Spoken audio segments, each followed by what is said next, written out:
The rate law is defined as a mathematical relationship between the rate of a reaction, the rate constant, little k, which we talked about in section 13.1 in class last Friday, and then also the concentrations of the reactants, not the products, just the reactants.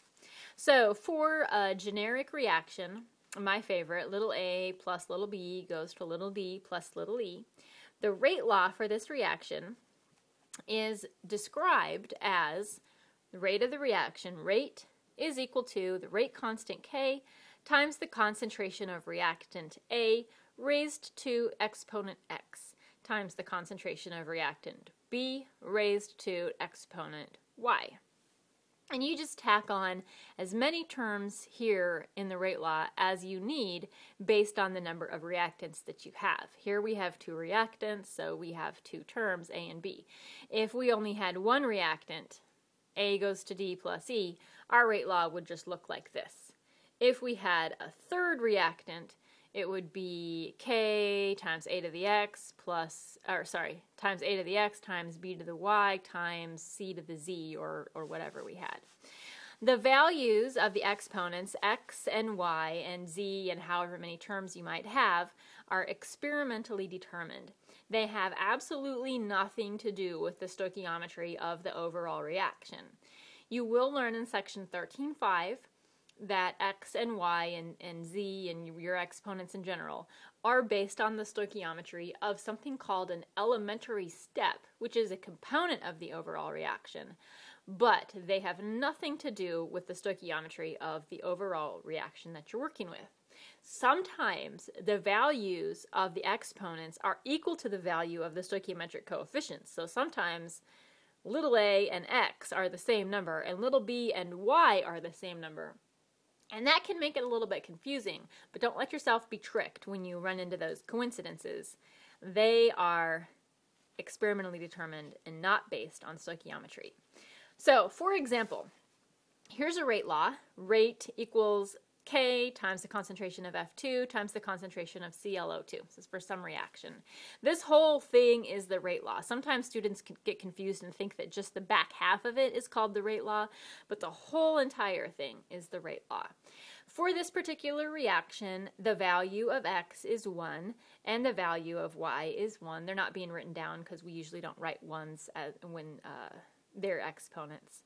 The order of this reaction of any reaction is the sum of the exponents in the rate law. So for example, for this particular reaction, the order of the reaction is the sum of x and y, 1 plus 1.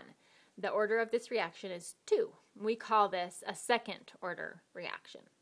If the exponents add up to 1, we call it a first order reaction. If the exponents add up to 0, and they can add up to 0, we call it a 0th order reaction.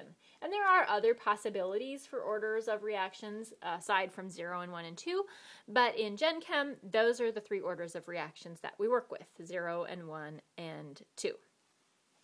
In addition, we can say that the reaction that's defined by this rate law is first order with respect to F2 because the value of F2's exponent is 1. And we can say it's first order with respect to ClO2 because the value of the exponent for ClO2 is 1. If the value of the ClO2 exponent was 2, we would say it's second order with respect to ClO2. If the value of the X exponent was 0, we would say it's 0th order with respect to F2, and so on and so forth.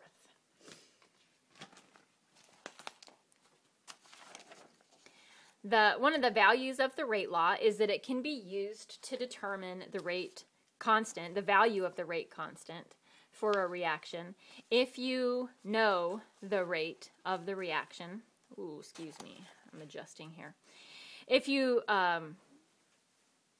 know the rate of the reaction and you know the concentration of the reactants, and those are both things that are pretty easy to figure out. You determine the concentration of reactants that you're working with, you mix them together, you measure the rate, and with that data you can figure out what the rate constant is. So using this rate law again as an example, let's just say that we did this reaction, we used 0.1 molar F2 and 0.01 molar ClO2, and we mixed them together, and we found that the rate of the reaction was 0.12 times 10 to the minus third.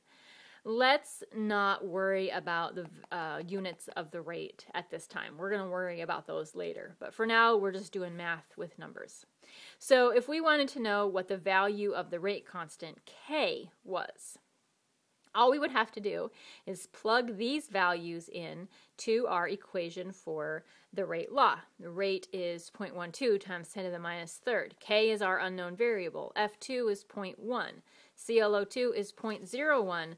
Plug it in, rearrange, do some math, and we'll find that the value of K is 1.2. Pretty straightforward. Once we know what the rate constant is, K, we can use it to predict the rate of a reaction. So let's say, for example, that we wanted to do this reaction again using the same concentration of F2, but changing the concentration of ClO2. Now that we know the value of the rate constant K, we could predict the rate of this reaction mathematically using the rate law. We say the rate, we don't know what it is, but we know that it's equal to the value of K times the concentration of F2, whatever it is, times the concentration of ClO2, and that gives us the new rate of this reaction. Because the rate constant value changes only with temperature, it doesn't change based on the quantities or the concentrations of the reactants that we're working with. So that's some handy math. The exponents in the rate law are related to the rate and to the concentrations of the reactants. So that means, like I said earlier, the exponents have nothing to do with stoichiometry. They are dictated solely by the rate of the reaction and the concentrations of the reactants. We are going to get to a point soon where we can use rate and concentrations to figure out the exponents. But it's easier to first look at it from a different angle. So initially what we're going to do is use the exponents and the concentrations to explain the rate of the reaction. Once we've got that figured out and you see how easy it is, then we're going to go in the other direction and use rate and concentrations to explain the exponents. So, for example, let's say that we have this reaction described by the rate law. Rate equals K times the concentration of A times the concentration of B. It's a second order reaction. The exponent of A is 1 and the exponent of B is 1. And we're just going to arbitrarily say that the value of K is 1, just to make the math really easy. So let's say initially we did the reaction with concentration of A set at 1 and the concentration of B set at 1, and we wanted to know what the rate of this reaction was. We would just plug in our values into the rate law. K is equal to 1, A is equal to 1, B is equal to 1. 1 times 1 times 1, the rate of the reaction is 1. If we change the concentration of A to 2, our rate is now 1 times 2 times 1, 2. If we change our concentrations, A is 1 and B is 2, the rate of the reaction is now 1 times 2, 2. Pretty simple. If the reaction gets a little bit more complicated, for example, the rate law is K, rate equals K times the concentration of A times the concentration of B squared, and again, we're going to make K equal to 1. The rate of the reaction, if A is 1 and B is 1, the rate of the reaction will be 1 times 1 squared, 1. This is easy math.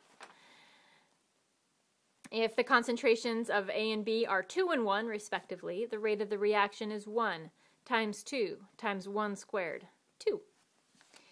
If the concentrations are 1 and 2, the rate of the reaction is 1 times 2 squared, 4. A little exciting.